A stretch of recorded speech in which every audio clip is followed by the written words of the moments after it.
you have to leave something behind to go further. It's actually one of the lines included in the screenplay of the film that I'm going to review actually.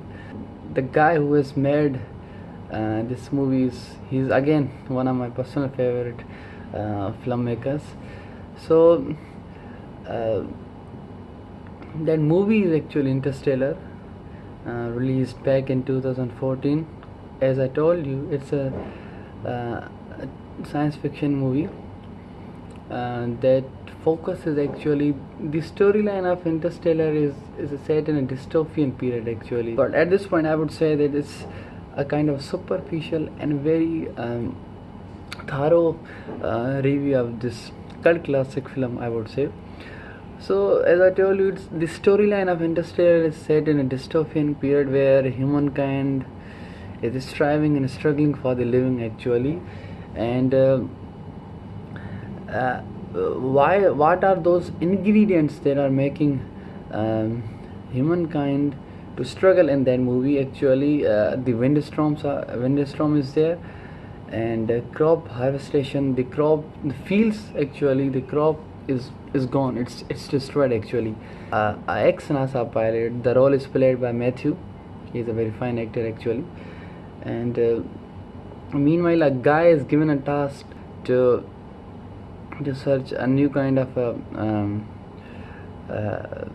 planet actually for inhibition of mankind, because as I told you, it's a dystopian science fiction movie. So that's why humankind is struggling for the living. So, but the way Nolan has, because Nolan is an emotional mathematician, he doesn't actually make the blockbuster, the movies that are so cerebral or unusual, or their narrative structure is kind of difficult for many of the people, but he also incorporates that emotional connectivity to his movie, and that's a unique part in Nolan's filmography, I would say. But his relation towards his daughter is very astonishing actually, because his daughter is not allowing him to go there, because she says that it's not I can't guarantee you that you would come back, but he says that I'll come back, we will meet, and when we will meet together, the time would be same. The way he makes her to compare the two watches, it's actually in that particular scene of the movie. So but he goes there and he's lonely, and he's on a mission, but and because as I told you that it's a science fiction movie, so there are so many laws of physics that are incorporated in that movie actually. That's why I'm saying that this movie is must watch. It's kind of a worth watching film. One has to watch this movie once in their lifetime before they die actually. So it's very realistic and organic movie, I would say. One of the best science fictions works I've ever seen. So he goes there, he searches something there, and the time, as we know that in the twin brother paradox actually, the time is different on the on the surface of Earth, and in the space the time moves slowly.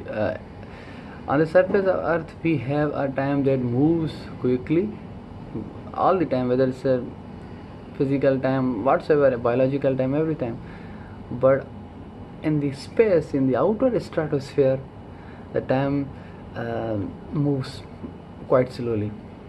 It's a kind of apparent time period that moves there very slowly actually.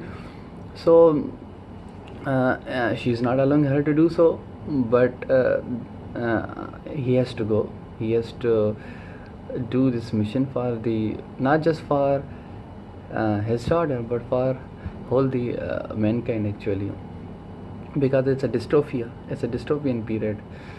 So But at the end of the movie, the scene where the protagonist of the movie meets with his daughter, and as I told you, time there is a the difference in the time shifts. So his daughter is turned into an old grandmother. The way they see each other, it's very emotional. The way they witness each other, it's very emotional.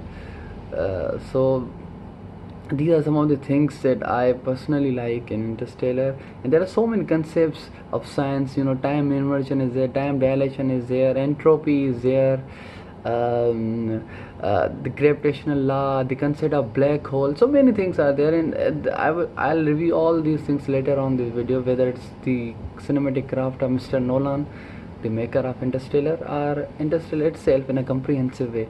So that's it, Interstellar. That's why I'm saying you have to leave something behind to go further.